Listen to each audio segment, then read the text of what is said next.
Bonta touted an 83% court victory rate as he used strong words to describe the president, such as unlawful and a repeat offender. 82 lawsuits filed by California and about a dozen filed against California by the federal government.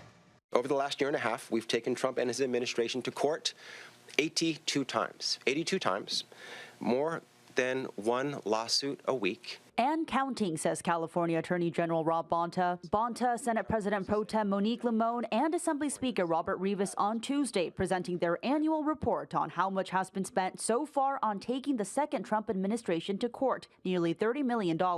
About $20 million of that is from a special fund set up as Trump was sworn in. He showed his hand, and in response, we made a plan. The funding represented the commitment of the legislature and of the governor and our attorney general to ensure that the rights of Californians are at the forefront. Up to $25 million was allocated for California to sue the federal government over what they call harmful policies. You know, some people at that time, they criticized that decision.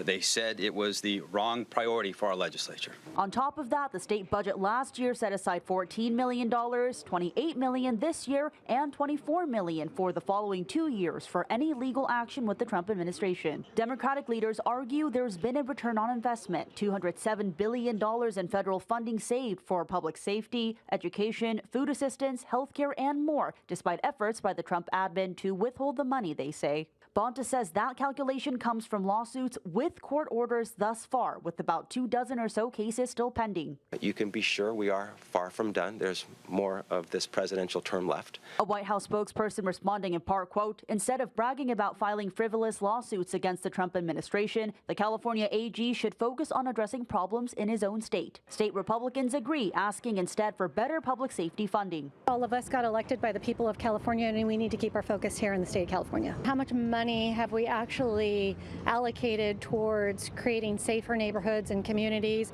How much money have we put into drug trafficking? Bonta also notes he's been able to protect birthright citizenship, elections and voting access, and prevent the federalization of the National Guard to Los Angeles and Oregon.